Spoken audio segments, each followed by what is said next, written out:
Hi guys, welcome to cinema facts. ಒಂದು mysterious ಕೊಲೆ ಪ್ರಕರಣ. ಬಾಲರಾಜು ಅನ್ನೋ ವ್ಯಕ್ತಿನೇ ಕೊಲೆ ಮಾಡಿರೋದು ಅಂತ ಕೋರ್ಟ್ ಇಂದ ತೀರ್ಪು ಕೊಟ್ಟಿರ್ತಾರೆ.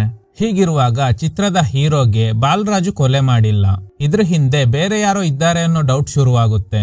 ಹೀಗಿರುವಾಗ ಚಿತ್ರದ ಹೀರೋ ಹೇಗೆ ಈ ಮಿಸ್ಟೀರಿಯಸ್ ಕೇಸ್ ನ ಕ್ರ್ಯಾಕ್ ಮಾಡ್ತಾನೆ? ಆ ಕೊಲೆ ಮಾಡಿದ್ದು ಯಾರು? ಕ್ಲೈಮ್ಯಾಕ್ಸ್ ನಲ್ಲಿ ಒಂದು ಅನ್ಎಕ್ಸ್ಪೆಕ್ಟೆಡ್ ಟ್ವಿಸ್ಟ್ ಕೂಡ ಇದೆ. ಅಂದ ಹಾಗೆ ಚಿತ್ರದ ಹೆಸರು ನಿಂದ. ರೀಸೆಂಟ್ಲಿ ರಿಲೀಸ್ ಆಗಿದ್ದ ತೆಲುಗು ಮಿಸ್ಟ್ರಿ ಥ್ರಿಲ್ಲರ್ ಚಿತ್ರ. ಮೂವಿ ಸ್ಟಾರ್ಟಿಂಗ್ ನಲ್ಲಿ ಸತ್ಯಾನಂದ್ ಅನ್ನೋ ರಿಟೈರ್ಡ್ ಜಡ್ಜ್ ಅವ್ರ ಮಗನಿಗೆ ಹೇಳ್ತಾರೆ, ಎಷ್ಟೋ ಕೇಸ್ಗಳಲ್ಲಿ ನಾನು ತೀರ್ಪು ಕೊಟ್ಟಿದ್ದೀನಿ. ಆಸ್ ಎ ಜಡ್ಜ್ ಆಗಿ ಆರೋಪಿ ವಿರುದ್ಧ ಇರುವ ಎವಿಡೆನ್ಸ್ ಗಳ ಆಧಾರದ ಮೇಲೆ ಅವ್ರಿಗೆ ಶಿಕ್ಷೆ ಆಗೋ ತರ ಮಾಡಿದ್ದೀನಿ. ಆದ್ರೆ ಕೆಲವೊಂದ್ಸಲ ನಾವು ಅನ್ಕೊಂಡ ಹಾಗೆ ನಿಜವಾದ ಅಪರಾಧಿಗೆ ಶಿಕ್ಷೆ ಆಗಿರೋದಿಲ್ಲ ಅಂತ. ಕಟ್ ಮಾಡಿದ್ರೆ ಯಾರೋ ಸ್ಟ್ರೇಂಜರ್ 6 ಜನರನ್ನ ಒಂದು ರೂಮ್ ನಲ್ಲಿ ಕೂಡಿ ಹಾಕಿದ್ದಾನೆ. ಚಂಟಿ, ಕೃಷ್ಣಕಾಂತ್, ಅಮರ್, ಲಕ್ಷ್ಮೀಪತಿ, ಚಂದ್ರಶೇಖರ್ ಅಂಡ್ ಪ್ರಕಾಶ್. ಇಷ್ಟು ಜನರನ್ನ ಯಾರೋ ಕಿಡ್ನಾಪ್ ಮಾಡಿದ್ದಾರೆ. ಇವರೆಲ್ಲ ಇರೋ ರೂಮ್ ನಲ್ಲಿ ಸಿಸಿಟಿವಿ ಫಿಕ್ಸ್ ಆಗಿದೆ. ಇವ್ರುಗಳ ಪ್ರತಿ ಮೂವ್ಮೆಂಟ್ ನ ಕಿಡ್ನಾಪರ್ ನೋಡ್ತಾ ಇದ್ದಾನೆ. ಇವ್ರಿಗೆಲ್ಲ ಫುಡ್ ಕೊಡೋದಕ್ಕೆ ಒಂದು ಹುಡುಗಿ ಬರ್ತಾಳೆ. ಇವಳ ಹೆಸರು ಜಾನ್ವಿ. ಯಾಕೆ ನಮ್ನೆಲ್ಲ ಕಿಡ್ನಾಪ್ ಮಾಡಿದ್ದೀರಾ ಅಂತ ಕೇಳ್ತಾರೆ. ಆದ್ರೆ ಇವಳು ಸರಿಯಾಗಿ ಆನ್ಸರ್ ಮಾಡೋದಿಲ್ಲ. ಈಗ ಕಿಡ್ನಾಪ್ ಮಾಡಿದ್ದ ವ್ಯಕ್ತಿಯ ವಾಯ್ಸ್ ಮಾತ್ರ ಕೇಳಿಸುತ್ತೆ. ನೀವೆಲ್ಲ ಸೇಫ್ ಆಗಿ ಮನೆಗೆ ಹೋಗ್ಬೇಕಂದ್ರೆ ಅದು ನೀವು ಕೊಡೋ ಆನ್ಸರ್ ಮೇಲೆನೆ ಡಿಪೆಂಡ್ ಆಗಿರುತ್ತೆ ಅಂತ. ಸರಿಯಾಗಿ ಆನ್ಸರ್ ಮಾಡಿಲ್ಲ ಅಂದ್ರೆ ಅದ್ರ ಪರಿಣಾಮ ತುಂಬಾ ಕೆಟ್ಟದಾಗಿರುತ್ತೆ. 20 ಸೆಕೆಂಡ್ಸ್ ಒಳಗಡೆ ಆನ್ಸರ್ ಮಾಡ್ಲೇಬೇಕು ಅಂತ. ಈಗ ಒಂದು ಹುಡುಗಿ ಫೋಟೋ ಸ್ಮಾಲ್ ಸ್ಕ್ರೀನ್ ಮೇಲೆ ಬರುತ್ತೆ. ಅವಳ ಹೆಸರು ಮಂಜು. ಅವಳನ್ನ ಬಾಲರಾಜು ಅನ್ನೋ ವ್ಯಕ್ತಿ ರೇಪ್ ಅಂಡ್ ಮರ್ಡರ್ ಮಾಡಿದ್ದಾನೆ ಅಂತ ಕೋರ್ಟ್ ಅವನಿಗೆ ಶಿಕ್ಷೆ ಕೊಟ್ಟಿರುತ್ತೆ. ಬಾಲರಾಜು ಸ್ಟಿಲ್ ಜೈಲಿನಲ್ಲೇ ಇದ್ದಾರೆ. ಇಲ್ಲಿರೋ 6 ಜನ ಕೂಡ ಈ ಕೇಸ್ಗೆ ರಿಲೇಟ್ ಆಗಿರೋರೇ ಇದ್ದಾರೆ. Lakshmipathi eye witness. ಚಂಟಿ ಮಂಜು ಕೊಲೆ ಆದಾಗ ಡೆಡ್ ಬಾಡಿನ ನೋಡಿ ಪೊಲೀಸ್ಗೆ ಇನ್ಫಾರ್ಮ್ ಮಾಡಿರ್ತಾನೆ. ಪ್ರಕಾಶ್ ಬಾಲರಾಜ್ನ ಅರೆಸ್ಟ್ ಮಾಡಿದ್ದ SI. ಚಂದ್ರಶೇಖರ್ ಮಂಜು ಬಾಡಿನ ಪೋಸ್ಟ್ ಮಾರ್ಟಮ್ ಮಾಡಿ ರಿಪೋರ್ಟ್ ಕೊಟ್ಟಿದ್ದ ಡಾಕ್ಟರ್. ಕೃಷ್ಣಕಾಂತ್ ಈ ಕೇಸ್ ನಲ್ಲಿ ವಾದ ಮಾಡಿದ್ದ ಲಾಯರ್. ಈಗ ಟೈಮ್ ಮುಗ್ದಿದೆ. ಯಾರು ಕೂಡ ಆ ಫೋಟೋ ನೋಡಿ ಆನ್ಸರ್ ಮಾಡಿಲ್ಲ. ಆನ್ಸರ್ ಮಾಡಿಲ್ಲ ಅಂದ್ರೆ ಪನಿಷ್ಮೆಂಟ್ ಹೇಗಿರುತ್ತೆ ಅಂತ ತೋರ್ಸೋದಕ್ಕೆ ಅಮರ್ಗೆ ಶೂಟ್ ಮಾಡ್ತಾನೆ. ಇದನ್ನ ನೋಡಿ ಎಲ್ರಿಗೂ ಗಾಬರಿ ಆಗುತ್ತೆ. ಅಮರ್ ಬಾಡಿನ ಕಿಡ್ನಾಪರ್ ಕಡೆ ಅವರು ಎತ್ಕೊಂಡು ಹೋಗ್ತಾರೆ. ಈಗ ಕಿಡ್ನಾಪರ್ ಕೇಳ್ತಾನೆ, ಬಾಲರಾಜ್ ಕೇಸ್ ನಲ್ಲಿ ಕೋರ್ಟ್ ಕೊಟ್ಟಿರೋ ತೀರ್ಪು ಸರಿ ಅಂತ ನಿಮ್ಗೆಲ್ಲ ಅನ್ನಿಸ್ತಾ ಇದೆಯಾ? ಆ ದಿನ ರಾತ್ರಿ ಏನ್ ನಡೀತು, ಯಾರು ಹೇಳ್ತೀರಾ ಅಂತ. ಆಗ ಚಂಟಿ ನಾನ್ ಹೇಳ್ತೀನಿ. ಅವನಿಗೆ ಗೊತ್ತಿರೋ ವಿಷಯ ಹೇಳೋದಕ್ಕೆ ಶುರು ಮಾಡ್ತಾನೆ. ಅವನ್ ಹೇಳೋ ಪ್ರಕಾರ ಆ ದಿನ ರಾತ್ರಿ ಟಾಯ್ಲೆಟ್ಗೆ ಅಂತ ಹೊಲದ ಕಡೆ ಹೋಗ್ತಾ ಇರ್ಬೇಕಾದ್ರೆ ಮಂಜು ಡೆಡ್ ಬಾಡಿನ ನೋಡಿ ಆಮೇಲೆ ಪೊಲೀಸ್ಗೆ ಇನ್ಫಾರ್ಮ್ ಮಾಡಿದ್ದಾನೆ. ಮಂಜು ಡೆಡ್ ಬಾಡಿ ಬಾಲರಾಜುಗೆ ಸೇರಿದ್ದ ಹೊಲದಲ್ಲೇ ಇತ್ತು. ನೆಕ್ಸ್ಟ್ ಲಾಯರ್ ಕೃಷ್ಣಕಾಂತ್ ಹೇಳ್ತಾರೆ, ನಮ್ಗೆ ಪೊಲೀಸರು ಕೊಟ್ಟಿದ್ದ ಎವಿಡೆನ್ಸ್ ಗಳು ಬಾಲರಾಜುಗೆ ವಿರುದ್ಧವಾಗಿನೇ ಇತ್ತು. ಅದಕ್ಕೆ ವಾದ ಮಾಡಿ ಅವ್ರಿಗೆ ಶಿಕ್ಷೆ ಆಗೋ ತರ ಮಾಡ್ದೆ ಅಂತ. Next SI Prakash. ಬಾಲರಾಜು ಒಬ್ಬ ಆಲ್ಕೋಹಾಲಿಕ್. ತುಂಬಾ ಸಲ ಊರಲ್ಲಿ ಜಗಳ ನಡೆಯೋದಕ್ಕೆ ಅವನೇ ಕಾರಣ ಆಗಿರ್ತಾನೆ. ಮಂಜು ಡೆಡ್ ಬಾಡಿ ಸಿಕ್ಕಿದ್ದು ಕೂಡ ಬಾಲರಾಜ್ಗೆ ಸೇರಿದ್ದ ಹೊಲದಲ್ಲೇ. ಸೊ ಅದಕ್ಕೆ ಅರೆಸ್ಟ್ ಮಾಡ್ದೆ ಅಂತ. ನೆಕ್ಸ್ಟ್ ಲಕ್ಷ್ಮೀಪತಿ ಹೇಳ್ತಾನೆ, ಆ ದಿನ ಊರಲ್ಲಿ ಜಾತ್ರೆ. ನಾನು ಕೂಡ ಜಾತ್ರೆಗೆ ಹೋಗಿ ಬಾಲರಾಜು ಹೊಲದ ಕಡೆಯಿಂದ ಮನೆಗೆ ಹೋಗ್ತಾ ಇರುವಾಗ ಬಾಲರಾಜು ಮಂಜು ಜೊತೆ ಅಸಭ್ಯವಾಗಿ ನಡ್ಕೊಳ್ತಾ ಇದ್ರು ಅಂತ. SI ಪ್ರಕಾಶ್ ಹೇಳೋ ಪ್ರಕಾರ ಬಾಲರಾಜು ಮಂಜುನ ಕನ್ವಿನ್ಸ್ ಮಾಡೋದಕ್ಕೆ ಟ್ರೈ ಮಾಡಿದ್ದಾರೆ. ಯಾವಾಗ ಮಂಜು ಕೋಆಪರೇಟ್ ಮಾಡಿಲ್ವೋ ಆಗ ಕತ್ತಿಯಿಂದ ಹಲ್ಲೆ ಮಾಡಿ ಸಾಯಿಸಿದ್ದಾನೆ ಅಂತ. ಲಾಯರ್ ಕೃಷ್ಣಕಾಂತ್ ಹೇಳೋ ಪ್ರಕಾರ ಮರ್ಡರ್ ವೆಪನ್ ಮೇಲೆ ಬಾಲರಾಜು ಫಿಂಗರ್ ಪ್ರಿಂಟ್ಸ್ ಇದೆ ಅಂಡ್ ಮಂಜು ಬಾಡಿ ಮೇಲೆ ಅವನ್ ಸೀಮನ್ ಸ್ಟೇನ್ಸ್ ಕೂಡ ಸಿಕ್ಕಿದೆ ಅಂತ. ಡಾಕ್ಟರ್ ಚಂದ್ರಶೇಖರ್ ಹೇಳೋ ಪ್ರಕಾರ ಮಂಜು ಬಾಡಿಲಿ ಬಾಲರಾಜು ಅವರ ಸೀಮನ್ ಸ್ಟೇನ್ಸ್ ಸಿಕ್ಕಿದೆ. ಕತ್ತು ಹಾಗೂ ಹೊಟ್ಟೆ ಭಾಗದಲ್ಲಿ ಕತ್ತಿಯಿಂದ ಕುಯ್ದಿರೋ ಮಾರ್ಕ್ಸ್ ಇದೆ. ಸೊ ಕರೆಕ್ಟ್ ಆಗಿನೇ ರಿಪೋರ್ಟ್ ಕೊಟ್ಟಿದ್ದೀನಿ ಅಂತ. ಈಗ ಕಿಡ್ನಾಪರ್ ಲಕ್ಷ್ಮೀಪತಿನ ಕೇಳ್ತಾನೆ, ಆ ದಿನ ಮಂಜು ಜೊತೆ ಬಾಲರಾಜು ಅಸಭ್ಯವಾಗಿ ನಡ್ಕೊಳ್ತಾ ಇರುವಾಗ ಯಾಕೆ ನೀನು ತಡೆದಿಲ್ಲ? ಆಗ ಲಕ್ಷ್ಮೀಪತಿ ಹೇಳ್ತಾನೆ, ಬಾಲರಾಜು ಅವ್ರ ಮಗಳ ಜೊತೆ ಮಾತಾಡ್ತಾ ಇದ್ದಾರೆ ಅಂತ ಅನ್ಕೊಂಡಿದ್ದೆ ಅಂತ. ಆಗ ಮತ್ತೆ ಕಿಡ್ನಾಪರ್ ಕೇಳ್ತಾನೆ, ಮುಖ ನೋಡ್ದೆ ಹೇಗೆ ಬಾಲರಾಜು ಮಂಜು ಜೊತೆನೆ ಮಾತಾಡ್ತಾ ಇದ್ರು ಅಂತ ಕೋರ್ಟ್ ನಲ್ಲಿ ಹೇಳಿಕೆ ಕೊಟ್ಟಿದ್ದೀಯಾ? ಆಗ ಲಕ್ಷ್ಮೀಪತಿ ಮಂಜು ಸತ್ತೋದಾಗ ಹಾಕಿದ್ದ ಡ್ರೆಸ್ ನ ಕಲರ್ ಹಾಗೂ ಆ ದಿನ ಬಾಲರಾಜು ಜೊತೆ ಮಾತಾಡ್ತಾ ಇರುವಾಗ ಹಾಕಿದ್ದ ಡ್ರೆಸ್ ನ ಕಲರ್ ಒಂದೇ ಅಂತ. ಯಾವ ಕಲರ್ ಅಂತ ಕೇಳಿದಾಗ ಗ್ರೀನ್ ಹಾಗೂ ಪರ್ಪಲ್ ಕಲರ್ ಅಂತ ಹೇಳ್ತಾನೆ. ಈಗ ಅರೆಸ್ಟ್ ಆಗಿರೋ ಬಾಲರಾಜುಗೆ ಸುಧಾ ಅನ್ನೋ ಮಗಳಿದ್ದಾಳೆ. ಆಕ್ಚುಲಿ ಸುಧಾ ಹಾಗೂ ಮಂಜು ಫ್ರೆಂಡ್ಸ್. ಒಂದೇ ಕಾಲೇಜಲ್ಲೇ ಸ್ಟಡಿ ಮಾಡ್ತಾ ಇದ್ರು. ಬಾಲರಾಜು ಹೊಲದಲ್ಲಿ ಮಂಜು ಡೆಡ್ ಬಾಡಿ ಇರೋ ವಿಷಯ ಗೊತ್ತಾದ್ಮೇಲೆ ಪೊಲೀಸರು ಬಾಲರಾಜುನ ಅರೆಸ್ಟ್ ಮಾಡಿದ್ದಾರೆ. ಇದರಿಂದ ಸುಧಾ ಹಾಗೂ ಫ್ಯಾಮಿಲಿ ಮೆಂಬರ್ಸ್ಗೆ ತುಂಬಾ ಗಾಬರಿ ಆಗಿದೆ. ಈಗ ಕಿಡ್ನಾಪರ್ ಅವನ್ ಕಡೆಯವ್ರಿಗೆ ಹೇಳಿ ದಿವಾಕರ್ ಅನ್ನೋ ಕಾನ್ಸ್ಟೇಬಲ್ ನ ಕಿಡ್ನಾಪ್ ಮಾಡಿಸ್ತಾನೆ. ಈಗ ಕಾನ್ಸ್ಟೇಬಲ್ ದಿವಾಕರ್ ಹತ್ರ ಕೆಲವು ಪ್ರಶ್ನೆಗಳನ್ನ ಕೇಳ್ತಾನೆ. ಬಾಲರಾಜು ಬಗ್ಗೆ ನಿಮ್ಗೆ ಏನ್ ಗೊತ್ತು ಅಂತ. ಆಗ ದಿವಾಕರ್ ಹೇಳ್ತಾನೆ, ಬಾಲರಾಜು ನಮ್ಗೆ ರಿಲೇಟಿವ್ ಆಗಿದ್ರು. ಅವ್ರಿಗೆ ಅವ್ರ ತಾಯಿನ ಕಂಡ್ರೆ ಆಗೋದೇ ಇಲ್ಲ. ಯಾಕಂದ್ರೆ ಬಾಲರಾಜು ಅವ್ರ ತಂದೆ ತೀರ್ ಹೋದ್ಮೇಲೆ ಅವ್ರ ತಾಯಿ ಊರಿನ ಸರ್ಪಂಚ್ ನ ಮದ್ವೆ ಆದ್ರು. ಸೊ ಆಗಿನಿಂದ ಬಾಲರಾಜ್ಗೆ ಸರ್ಪಂಚ್ ಹಾಗೂ ಅವ್ರ ಮಗನ್ನ ಕಂಡ್ರೆ ಆಗೋದೇ ಇಲ್ಲ. ಆದ್ರೆ ಬಾಲರಾಜು ಹೆಣ್ಮಕ್ಳಿಗೆ ತುಂಬಾ ಗೌರವ ಕೊಡ್ತಾ ಇದ್ರು. ಅವರು ಈ ಕೆಲಸ ಮಾಡಿರೋದಕ್ಕೆ ಸಾಧ್ಯನೇ ಇಲ್ಲ. ಸರ್ಪಂಚ್ಗೆ ಬಾಲರಾಜ್ ಮೇಲೆ ಪರ್ಸನಲ್ ರಿವೆಂಜ್ ಇರೋದ್ರಿಂದ ಇದೆಲ್ಲ SI ಜೊತೆ ಸೇರಿ ಮಾಡಿರೋ ಪ್ಲಾನ್. ಹೇಗಾದ್ರೂ ಬಾಲರಾಜ್ನ ಜೈಲಿಗೆ ಕಳ್ಸಿದ್ರೆ ಬಾಲರಾಜು ತಾಯಿ ಹೆಸರಲ್ಲಿರೋ ಆಸ್ತಿನ ಇವನ್ ಹೆಸರಿಗೆ ಚೇಂಜ್ ಮಾಡ್ಕೊಳ್ಳೋದಕ್ಕೆ ನೋಡ್ತಾ ಇದ್ದಾನೆ. ಅದ್ ಸರಿ, ನೀವ್ ಯಾರು, ಇದೆಲ್ಲ ಯಾಕೆ ಕೇಳ್ತಾ ಇದ್ದೀರಾ ಅಂತ ಈಗ ಆ ಕಿಡ್ನಾಪರ್ನ ಮುಖ ತೋರಿಸ್ತಾರೆ. ಇವನ್ ಹೆಸರು ವಿವೇಕ್. ಈಗ ಒಂದು flash back. Vivek judge Satyanand ಅವ್ರ ಮಗ. ಸತ್ಯಾನಂದ್ ಯಾರು ಅಂತ ಗೊತ್ತು ಅಲ್ವಾ? ಬಾಲರಾಜ್ ಕೇಸಲ್ಲಿ ತೀರ್ಪು ಕೊಟ್ಟಿದ್ದ ಜಡ್ಜ್. ಅವ್ರಿಗೆ ಹೆಲ್ತ್ ಅಪ್ಸೆಟ್ ಆಗಿದ್ರಿಂದ ವಿವೇಕ್ ಅವ್ರ ಜೊತೆನೆ ಇದ್ದ. ಆಗ ಸತ್ಯಾನಂದ್ ಅವ್ರ ರೂಮ್ ಅಲ್ಲಿ ಬಾಲರಾಜು ಕೇಸ್ ಫೈಲ್ ಇರೋದನ್ನ ನೋಡಿ, ನೀವು ಯಾವತ್ತು ಕೇಸ್ ಫೈಲ್ ನ ನಿಮ್ ರೂಮ್ ಅಲ್ಲಿ ಇಡೋದಿಲ್ಲ, ಮತ್ತೆ ಯಾಕೆ ಇದನ್ನ ಮಾತ್ರ ಇಟ್ಕೊಂಡಿದ್ದೀರಾ ಅಂತ. ಆಗ ಸತ್ಯಾನಂದ್ ಹೇಳ್ತಾರೆ, ನಾನು ಕೊನೆಯದಾಗಿ ಜಡ್ಜ್ಮೆಂಟ್ ಕೊಟ್ಟಿದ್ದು ಇದೇ ಕೇಸ್ನಲ್ಲಿ. ಬಾಲರಾಜು ನನ್ನ ನೋಡ್ತಿದ್ದ ರೀತಿಯಲ್ಲೇ ಗೊತ್ತಾಯ್ತು ಅವನು ಅಪರಾಧಿ ಅಲ್ಲ ಅಂತ. ಆಧಾರಗಳು ಅವನ ವಿರುದ್ಧನೇ ಇತ್ತು. ನನ್ ಜಾಗದಲ್ಲಿ ಬೇರೆ ಯಾರೇ ಇದ್ದಿದ್ರೂನು ಅದೇ ತೀರ್ಪು ಕೊಡ್ತಾ ಇದ್ರು. ಇದೇ ಬಾಲರಾಜು ಅವನು ಸ್ಟೂಡೆಂಟ್ ಆಗಿದ್ದಾಗ ಯಾರೋ ಸ್ಟ್ರೇಂಜರ್ ಅವನ್ ಸ್ಕೂಲ್ ಟೀಚರ್ ಮೇಲೆ ಅತ್ಯಾಚಾರ ಮಾಡೋದಕ್ಕೆ ಟ್ರೈ ಮಾಡಿದಾಗ ಬಾಲರಾಜು ಅವನ್ ಮೇಲೆ ಅಟ್ಯಾಕ್ ಮಾಡಿ ಅವ್ರ ಟೀಚರ್ನ ಸೇವ್ ಮಾಡಿದ್ದ. ಹೀಗಿರುವಾಗ ಸ್ವಂತ ಮಗಳು ವಯಸ್ಸಲ್ಲಿ ಇದ್ದ ಮಂಜು ಮೇಲೆ ಅತ್ಯಾಚಾರ ಮಾಡಿರೋದಕ್ಕೆ ಹೇಗ್ ಸಾಧ್ಯ ಅಂತ ಕೊನೆಗೆ ಒಂದಿನ ಅದೇ ಬೇಜಾರಲ್ಲೇ ತೀರು ಹೋಗ್ತಾರೆ. ಆಗ್ಲೇ ವಿವೇಕ್ ಬಾಲರಾಜು ಕೇಸ್ ಫೈಲ್ ನ ಸ್ಟಡಿ ಮಾಡೋದಕ್ಕೆ ಶುರು ಮಾಡ್ತಾನೆ. ವಿವೇಕ್ ಜಡ್ಜ್ ಅವ್ರ ಮಗ ಅನ್ನೋದು ಗೊತ್ತಾಗಿದ್ರಿಂದ ಪೊಲೀಸ್ ಡಿಪಾರ್ಟ್ಮೆಂಟ್ ಇಂದ ಸಪೋರ್ಟ್ ಸಿಗುತ್ತೆ. ಇವನಿಗೆ ಜಾನ್ವಿ ಅನ್ನೋ ಲವರ್ ಕೂಡ ಇದ್ದಾಳೆ. ಅವಳು ಹಾಗೂ ಫ್ರೆಂಡ್ಸ್ ಹೆಲ್ಪ್ ತಗೊಂಡು ಬಾಲರಾಜು ಕೇಸ್ಗೆ ಸಂಬಂಧಿಸಿದ ವ್ಯಕ್ತಿಗಳನ್ನ ಕಿಡ್ನಾಪ್ ಮಾಡಿದ್ದಾರೆ. ಬಾಲರಾಜು ಬಗ್ಗೆ ಬ್ಯಾಕ್ ಗ್ರೌಂಡ್ ಚೆಕ್ ಮಾಡಿದ್ದಾರೆ. ಫ್ಯಾಮಿಲಿ ಮೆಂಬರ್ಸ್ ಹೇಳೋ ಪ್ರಕಾರ ಊರಿನ ಜನರ ದೃಷ್ಟಿಯಲ್ಲಿ ಬಾಲರಾಜು ತುಂಬಾ ಡ್ರಿಂಕ್ಸ್ ಮಾಡ್ತಾ ಇದ್ರು. ಅದು ನಿಜಾನೇ ಆಗಿದ್ರೂನು ಹೆಣ್ಮಕ್ಳಿಗೆ ತುಂಬಾ ಗೌರವ ಕೊಡ್ತಾರೆ ಅಂತ. ಮಂಜು ಕೊಲೆ ಆದ ದಿನ ಬಾಲರಾಜು ಹೊಲಕ್ಕೆ ಹೋಗಿಲ್ಲ, ಮನೇಲೆ ಇದ್ರು ಅನ್ನೋದು ಕನ್ಫರ್ಮ್ ಆಗಿದೆ. ನಂತರ ಜೈಲಿನಲ್ಲಿದ್ದ ಬಾಲರಾಜ್ನ ಮೀಟ್ ಆದಾಗ ನಾನೇನು ತಪ್ಪು ಮಾಡಿಲ್ಲ ಅಂತ ಹೇಳಿದ್ದಾರೆ. ನಮ್ ತಂದೆಗೋಸ್ಕರ ಆದ್ರೂ ನೀವು ಇನ್ನೋಸೆಂಟ್ ಅನ್ನೋದನ್ನ ಪ್ರೂವ್ ಮಾಡ್ತೀನಿ ಅಂತ. ಈಗ ಪ್ರೆಸೆಂಟ್ ನಲ್ಲಿ ಕಿಡ್ನಾಪ್ ಮಾಡಿದ್ದ ಎಲ್ರ ಮುಂದೆ ವಿವೇಕ್ ಬರ್ತಾನೆ. ಇಷ್ಟೊತ್ತು ನೀವೆಲ್ಲ ಕೇಳ್ತಿದ್ದ ವಾಯ್ಸ್ ನಂದೇ ಅಂತ. ಆಗ ಲಾಯರ್ ಕೃಷ್ಣಕಾಂತ್ ಹೇಳ್ತಾರೆ, ನೀವು national human rights commission officer ಅಲ್ವಾ? ನಿಮ್ ಬಗ್ಗೆ ತುಂಬಾ ಆರ್ಟಿಕಲ್ ಗಳನ್ನ ಓದಿದ್ದೀನಿ. ಹೌದು, ನೀವು ಹೇಳ್ತಿರೋದು ನಿಜ. ಜಡ್ಜ್ ಸತ್ಯಾನಂದ್ ನಮ್ ತಂದೆ. ನೀವೆಲ್ಲ ಬಾಲರಾಜು ಕೊಲೆ ಮಾಡಿದ್ದಾರೆ ಅಂತ ನಂಬಿ ಕೋರ್ಟ್ ನಲ್ಲಿ ಸ್ಟೇಟ್ಮೆಂಟ್ ಕೊಟ್ಟಿದ್ದೀರಾ.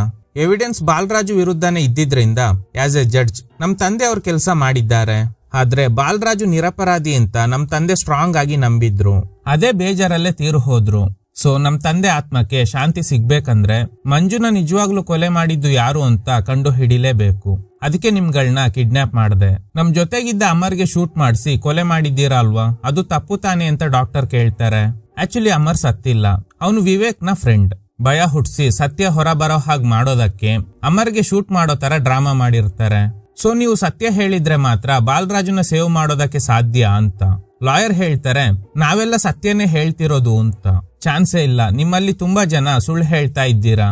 ಡಾಕ್ಟರ್ ಮಗಳ ಮೇಲೆ ಯಾರೋ ಅತ್ಯಾಚಾರ ಮಾಡಿದ್ದಾರೆ ಅನ್ನೋ ಒಂದೇ ಕಾರಣಕ್ಕೆ ಮಂಜು ಮೇಲೆ ಕೂಡ ಬಾಲರಾಜು ಅತ್ಯಾಚಾರ ಮಾಡಿದ್ದಾರೆ ಅಂತ ರಿಪೋರ್ಟ್ ಕೊಟ್ಟಿದ್ದೀರಾ. ಮಂಜು ಬಾಡಿ ಮೇಲೆ ಸಿಕ್ಕಿದ್ದ ಸೀಮನ್ ಸ್ಟೇನ್ಸ್ ಇಂದ ಬಾಲರಾಜುನೇ ಕಿಲ್ಲರ್ ಅಂತ ಡಿಸೈಡ್ ಮಾಡಿದ್ರು.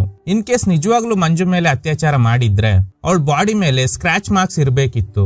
ಆದ್ರೆ ಅವಳ ಕತ್ತಿನ ಭಾಗ ಹಾಗೂ ಹೊಟ್ಟೆ ಮೇಲೆ ಮಾತ್ರ ಕತ್ತಿಯಿಂದ ಕಟ್ ಮಾಡಿರೋ ಮಾರ್ಕ್ಸ್ ಇತ್ತು. ಮಂಜು ಪೋಸ್ಟ್ ಮಾರ್ಟಮ್ ನಡೆದಿರೋದು ಸನ್ಸೆಟ್ ಆದ್ಮೇಲೆ. ಕಾಮನ್ ಆಗಿ ಸನ್ಸೆಟ್ ಆದ್ಮೇಲೆ ಪೋಸ್ಟ್ ಮಾರ್ಟಮ್ ಮಾಡಬಾರ್ದು.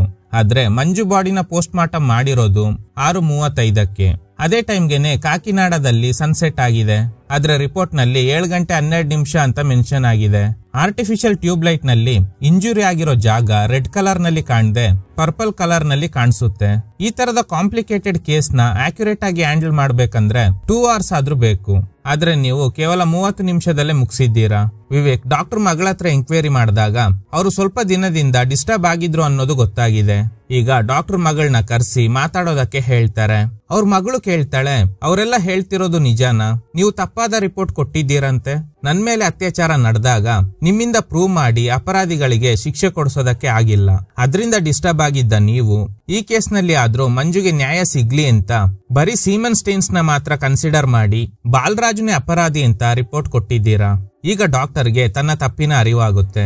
ಮಗಳು ಹೇಳ್ತಾಳೆ, ನಿಮ್ಮಿಂದ ಒಬ್ಬ ನಿರಪರಾಧಿಗೆ ಶಿಕ್ಷೆ ಆಗ್ಬಾರ್ದು, ಇದರಿಂದ ನನ್ಗೆ ತುಂಬಾ ಹರ್ಟ್ ಆಗುತ್ತೆ ಅಂತ. ಈಗ ಡಾಕ್ಟರ್ ನಾನು ಸರಿಯಾಗಿ ರಿಪೋರ್ಟ್ ಕೊಟ್ಟಿಲ್ಲ ಅನ್ನೋದನ್ನ ವಿವೇಕ್ ಮುಂದೆ ಒಪ್ಕೊಳ್ತಾರೆ.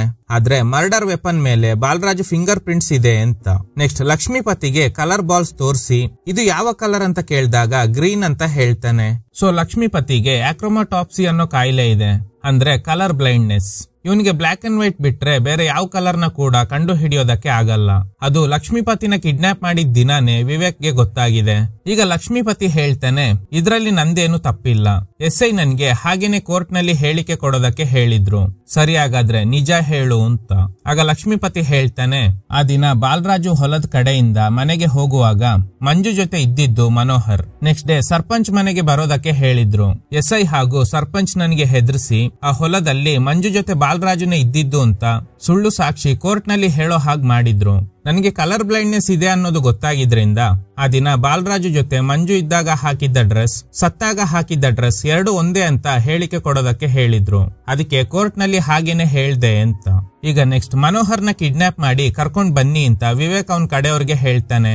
ಆಗ ದಿವಾಕರ್ ಹೇಳ್ತಾನೆ, SI ಪ್ರಕಾಶ್ ಹಾಗೂ ಸರ್ಪಂಚ್ ಸೇರಿ ಮಂಜುನ ಕೊಲೆ ಮಾಡಿದ ನಂತರ ಬಾಲರಾಜುನ ಫ್ರೇಮ್ ಮಾಡಿದ್ದಾರೆ ಅಂತ. ಆಗ SI ಹೇಳ್ತಾರೆ, ನಾವು ಕೊಲೆ ಮಾಡಿಲ್ಲ, ಮತ್ತೆ ಯಾಕೆ ಲಕ್ಷ್ಮೀಪತಿ ಕೈಯಲ್ಲಿ ಸುಳ್ಳು ಸಾಕ್ಷಿ ಹೇಳ್ಸಿದ್ರಿ? ಆಗ SI, ಆ ದಿನ ರಾತ್ರಿ ನಾವು ಊರಲ್ಲೇ ಇರ್ಲಿಲ್ಲ ಅಂತ. ಈ ವಿಷಯದಲ್ಲಿ ದಿವಾಕರ್ ಹಾಗೂ SI ನಡುವೆ ಜಗಳ ಆಗುತ್ತೆ. ಆಗ ವಿವೇಕ್ ಹೇಳ್ತಾನೆ, SI ಹೇಳ್ತಿರೋದು ನಿಜ, ಸರ್ಪಂಚ್ ಆಗ್ಲಿ SI ಆಗ್ಲಿ ಈ ಕೊಲೆ ಮಾಡಿಲ್ಲ. ಆ ದಿನ MLA ಮಗಳು ಮದ್ವೆ ಇದ್ದಿದ್ರಿಂದ ಇಬ್ರು ಆ ಮದ್ವೆಗೆ ಹೋಗಿದ್ದಾರೆ, ವಿಡಿಯೋ ಪ್ರೂಫ್ ಕೂಡ ಇದೆ ಅಂತ. ಅಷ್ಟರಲ್ಲಿ ಮನೋಹರ್ನ ಕಿಡ್ನಾಪ್ ಮಾಡಿ ಕರ್ಕೊಂಡು ಬರ್ತಾರೆ. ಅವನ ಹತ್ರ ವಿವೇಕ್, ಮಂಜುನ ಕೊಲೆ ಮಾಡಿದ್ದು ನೀನೇ ಅಲ್ವಾ, ಅವಳಿಗೆ ಏನ್ ಮಾಡ್ದೆ ಅಂತ. ಮನೋಹರ್ ಹೇಳ್ತಾನೆ, ಸರ್ ನಾನು ಅವಳನ್ನ ಕೊಲೆ ಮಾಡೋದಕ್ಕೆ ಸಾಧ್ಯನೇ ಇಲ್ಲ, ಯಾಕಂದ್ರೆ ನಾನು ಅವಳನ್ನ ಲವ್ ಮಾಡ್ತಾ ಇದ್ದೆ, ಅವಳು ಕೂಡ ನನ್ನ ಇಷ್ಟಪಡ್ತಾ ಇದ್ಲು. ಕಾಲೇಜ್ ಮುಗಿದ ಮೇಲೆ ಡೈಲಿ ನಾವು ಮೀಟ್ ಆಗ್ತಾ ಇದ್ವಿ, ನಾವಿಬ್ರು ಕಾಮನ್ ಆಗಿ ಬಾಲರಾಜು ಅವರು ಹೊಲದಲ್ಲೇ ಮೀಟ್ ಆಗ್ತಾ ಇದ್ವಿ. ಆ ದಿನ ಊರಲ್ಲಿ ಜಾತ್ರೆ, ಇವತ್ ರಾತ್ರಿ ಜಾತ್ರೆ ಮುಗಿದ ಮೇಲೆ ಇಲ್ಲೇ ಮೀಟ್ ಆಗೋಣ ಅಂತ ಹೇಳಿದ್ದೆ, ಅವಳು ಕೂಡ ಒಪ್ಕೊಂಡ್ಲು. ಆಗ್ಲೇ ಯಾರೋ ಓಡಾಡ್ತಿರೋ ಶಬ್ದ ಕೇಳಿಸ್ತು. ಫ್ರೆಂಡ್ಸ್, ಅದು ಯಾರಂದ್ರೆ ಲಕ್ಷ್ಮೀಪತಿ. ಅವನು ಮನೆಗೆ ಹೋಗುವಾಗ ಇವರಿಬ್ಬರನ್ನ ನೋಡಿರ್ತಾನೆ. ಆದ್ರೆ ಆ ದಿನ ರಾತ್ರಿ ಮನೋಹರ್ ಮಂಜುನ ಮೀಟ್ ಆಗೋದಕ್ಕೆ ಬಂದಿಲ್ಲ, ಯಾಕಂದ್ರೆ ಅವ್ರ ತಾಯಿಗೆ ಹಾವು ಕಚ್ಚಿದ್ರಿಂದ ಹಾಸ್ಪಿಟಲ್ ನಲ್ಲೇ ಇದ್ದ. ಈಗ ಚಂಟಿ ಕೇಳ್ತಾನೆ, ಅಷ್ಟೆಲ್ಲ ಮಂಜುನ ಲವ್ ಮಾಡಿರೋ ನೀನು ಮತ್ತೆ ಯಾಕೆ ಬಾಲರಾಜು ಮಗಳು ಸುಧಾನ ಮದ್ವೆ ಆದೆ ಅಂತ. ಇದನ್ನ ಕೇಳಿ ಎಲ್ಲರಿಗೂ ಗಾಬರಿ ಆಗುತ್ತೆ. ಮಂಜು ಸಾವಿನಿಂದ ಡಿಸ್ಟರ್ಬ್ ಆಗಿದ್ದೆ, ನಾನು ಸರಿಯಾಗಿ ಊಟ ಮಾಡ್ತಾ ಇರ್ಲಿಲ್ಲ, ಅದಕ್ಕೆ ಸುಧಾ ಡೈಲಿ ಫುಡ್ ತಗೊಂಡು ಬರ್ತಾ ಇದ್ಲು. ಇದನ್ನ ನೋಡ್ತಿದ್ದ ಊರಿನ ಜನ ಅವಳ ಅಪ್ಪ ಮಂಜುನ ಕೊಲೆ ಮಾಡಿ ಜೈಲಿಗೆ ಹೋಗಿದ್ದಾನೆ, ಇವಳ ಜೊತೆ ಇದ್ರೆ ನಿನ್ನ ಕೂಡ ಸಾಯಿಸ್ಬಿಡ್ತಾಳೆ ಅಂತ ಹೇಳ್ತಾ ಇದ್ರು. ಇದರಿಂದ ಸುಧಾ ತುಂಬಾ ಡಿಸ್ಟರ್ಬ್ ಆಗಿದ್ಲು. ಇನ್ ಮುಂದೆ ನಿನ್ನ ಮೀಟ್ ಆಗೋದಕ್ಕೆ ಬರಲ್ಲ, ಊರಿನ ಜನ ತಪ್ಪಾಗಿ ಮಾತಾಡ್ತಾ ಇದ್ದಾರೆ ಅಂತ. ಸೊ ಅವ್ರ ಅಪ್ಪ ಕೊಲೆಗಾರ ಅಂತ ಊರಿನ ಜನ ನಂಬಿರೋದ್ರಿಂದ ಸುಧಾನ ಮದ್ವೆ ಆಗೋದಕ್ಕೆ ಯಾರು ಕೂಡ ರೆಡಿ ಇರ್ಲಿಲ್ಲ. ಅದಕ್ಕೆ ಅವಳಿಗೆ ನನ್ನ ಮದ್ವೆ ಆಗ್ತೀಯಾ ಅಂತ ಕೇಳ್ದೆ. ಫಸ್ಟ್ ಅವಳು ಒಪ್ಪಿಲ್ಲ, ಕೊನೆಗೆ ಕನ್ವಿನ್ಸ್ ಮಾಡಿದಾಗ ಒಪ್ಕೊಂಡ್ಲು ಅಂತ. ಸೊ ಎಲ್ರಿಗೂ ತಲೆ ಕೆಟ್ಟು ಹೋಗುತ್ತೆ, ಮತ್ತೆ ಯಾರು ಮಂಜುನ ಕೊಲೆ ಮಾಡಿರ್ಬೋದು ಅಂತ. ವಿವೇಕ್ಗೆ ಚಂಟಿ ಮೇಲೆ ಡೌಟ್, ಆ ದಿನ ನಿಜವಾಗ್ಲೂ ಏನ್ ನಡೀತು, ಇಲ್ಲ ಅಂದ್ರೆ ನೀನೇ ಜೈಲಿಗೆ ಹೋಗ್ಬೇಕಾಗುತ್ತೆ ಅಂತ. ಆ ದಿನ ಡೆಡ್ ಬಾಡಿ ನೋಡಿ ಗಾಬರಿ ಆಗಿದ್ದ ಚಂಟಿ SIಗೆ ಕಾಲ್ ಮಾಡಿ ವಿಷಯ ಹೇಳಿದ್ದಾನೆ. ಆಗ SI ಪಕ್ಕದಲ್ಲೇ ಊರಿನ ಸರ್ಪಂಚ್ ಕೂಡ ಇದ್ರು. ಬಾಲರಾಜು ತೋಟದಲ್ಲೇ ಮಂಜು ಡೆಡ್ ಬಾಡಿ ಸಿಕ್ಕಿದೆ ಅನ್ನೋದು ಗೊತ್ತಾದ್ಮೇಲೆ ಇದನ್ನೆಲ್ಲ ಲೌಡ್ ಸ್ಪೀಕರ್ ನಲ್ಲಿ ಕೇಳಿಸ್ಕೊಳ್ತಾ ಇದ್ದ ಸರ್ಪಂಚ್ ಹೇಗೂ ಬಾಲರಾಜ್ ಮೇಲೆ ಪರ್ಸನಲ್ ಇಶ್ಯೂಸ್ ಇರೋದ್ರಿಂದ ಹೇಗಾದ್ರೂ ಬಾಲರಾಜ್ನ ಈ ಕೇಸ್ ನಲ್ಲಿ ಫ್ರೇಮ್ ಮಾಡಬೇಕು ಅಂತ ಡಿಸೈಡ್ ಮಾಡಿದ್ದಾರೆ. ನಂತರ ಸ್ಪಾಟ್ಗೆ ಹೋಗಿ ಚಂಟಿಗೆ ಸರ್ಪಂಚ್ ಹೇಳ್ತಾರೆ, ನೀನ್ ಮಾಡಿರೋ ಸಾಲನೆಲ್ಲ ನಾನ್ ತೀರಿಸ್ತೀನಿ, ಬಾಲರಾಜುನೇ ಮಂಜು ಮೇಲೆ ಅತ್ಯಾಚಾರ ಮಾಡಿ ಕೊಲೆ ಮಾಡಿರೋದು ಅಂತ ಹೇಳಿಕೆ ಕೊಟ್ರೆ ಸಾಕು ಅಂತ. ನಂತರ ಬಾಲರಾಜು ಮನೆಯಿಂದ ಅವ್ರಿಗೆ ಗೊತ್ತಿಲ್ಲದೆ ಅವ್ರು ಯೂಸ್ ಮಾಡ್ತಿದ್ದ ಕತ್ತಿನ ತಂದು ಮಂಜು ಡೆಡ್ ಬಾಡಿ ಹತ್ರ ಇಟ್ಟಿದ್ದಾರೆ. ಸೊ ಇದನ್ನೆಲ್ಲ ಕೋರ್ಟ್ ನಲ್ಲಿ ಹೇಗೆ ಪ್ರೂವ್ ಮಾಡ್ತೀರಾ ಅಂತ SI ಪ್ರಕಾಶ್ ಕೇಳ್ತಾರೆ. ಆಗ ವಿವೇಕ್, ನೀವು ಬಾಲರಾಜ್ನ ಅರೆಸ್ಟ್ ಮಾಡಿರೋದು ಮಧ್ಯಾಹ್ನ 12 ಗಂಟೆಗೆ, ದಾರಿ ಮಧ್ಯೆ ಅವರಿಗೆ ಅನ್ಕಾನ್ಶಿಯಸ್ ಆಗೋ ತರ ಇಂಜೆಕ್ಷನ್ ಕೊಟ್ಟಿದ್ದೀರಾ. ಇದೆಲ್ಲ ಆ ದಿನ ಬಾಲರಾಜುನ ಮೀಟ್ ಆದಾಗ ನನ್ಗೆ ಗೊತ್ತಾಯ್ತು. ಆಮೇಲೆ ಏನ್ ನಡೆದಿದೆ ಅಂತ ಬಾಲರಾಜುಗೆ ಗೊತ್ತಿಲ್ಲ. FIR ನಲ್ಲಿ ತುಂಬಾ ಮಿಸ್ಟೇಕ್ಸ್ ಇತ್ತು. ಆಗ ಡಾಕ್ಟರ್ ಕೇಳ್ತಾರೆ, ಮತ್ತೆ ಹೇಗೆ ಮಂಜು ಡೆಡ್ ಬಾಡಿ ಮೇಲೆ ಬಾಲರಾಜು ಸೀಮನ್ ಸ್ಟೇನ್ಸ್ ಬಂತು ಅಂತ. ಆಗ ವಿವೇಕ್, ಬಾಲರಾಜು ಅನ್ಕಾನ್ಶಿಯಸ್ ಆದ್ಮೇಲೆ SI ಪ್ರಕಾಶ್ ಮೂರ್ತಿ ಅನ್ನೋ ಡಾಕ್ಟರ್ ಕೈಯಲ್ಲಿ DESC ಅನ್ನೋ ಸರ್ಜರಿ ಮಾಡಿಸಿದ್ದಾರೆ. ಆ ಸರ್ಜರಿ ಮೂಲಕ ಬಾಲರಾಜು ಸೀಮನ್ ನ ಎಕ್ಸ್ಟ್ರಾಕ್ಟ್ ಮಾಡಿ ಪೋಸ್ಟ್ ಮಾರ್ಟಮ್ ಮಾಡೋದಕ್ಕೂ ಮುಂಚೆ ಮಂಜು ಡೆಡ್ ಬಾಡಿ ಮೇಲೆ ಪ್ಲಾಂಟ್ ಮಾಡಿದ್ದಾರೆ. ನೀವು ಮಾಡಿರೋ ತಪ್ಪಿಗೆ ಬಾಲರಾಜು ಕಳೆದ 5 ವರ್ಷಗಳಿಂದ ಶಿಕ್ಷೆ ಅನುಭವಿಸ್ತಾ ಇದ್ದಾರೆ. SI ಪ್ರಕಾಶ್ಗೆ ತನ್ನ ತಪ್ಪಿನ ಅರಿವಾಗುತ್ತೆ. ನಿಮ್ಮಂತ ಕರಪ್ಟೆಡ್ ಆಫೀಸರ್ಸ್ ಇರೋದ್ರಿಂದಾನೇ ಪೂರ್ತಿ ಸಿಸ್ಟಮ್ಗೆ ತೊಂದರೆ ಆಗ್ತಿದೆ. ನೀವು ಕೊಟ್ಟಿರೋ ಫಾಲ್ಸ್ ಇನ್ಫಾರ್ಮೇಶನ್ ಇಟ್ಕೊಂಡು ಲಾಯರ್ ವಾದ ಮಾಡಿದ್ದಾರೆ. ನಿಮ್ಮಿಂದ ಅವರು ಕೂಡ ವಿಕ್ಟಿಮ್ಸ್ ಆಗ್ತಾ ಇದ್ದಾರೆ ಅಂತ. ಈಗ ಎಲ್ಲಾರು ಗೊತ್ತಿದ್ದೋ ಗೊತ್ತಿಲ್ದೇನೋ ತಪ್ಪು ಮಾಡಿದ್ದೀವಿ, ನಮ್ಮಿಂದ ನಿರಪರಾಧಿಗೆ ಶಿಕ್ಷೆ ಆಗೋದು ಬೇಡ, ನಾವು ಸ್ಟೇಟ್ಮೆಂಟ್ ನ ಚೇಂಜ್ ಮಾಡ್ಕೊಡ್ತೀವಿ, ಅದನ್ನ ರೆಕಾರ್ಡ್ ಮಾಡಿ ಕೋರ್ಟ್ಗೆ ಸಬ್ಮಿಟ್ ಮಾಡಿ ಅಂತ. ಅವ್ರಗಳ ಸ್ಟೇಟ್ಮೆಂಟ್ ನ ಜಾನ್ವಿ ರೆಕಾರ್ಡ್ ಮಾಡ್ತಾಳೆ.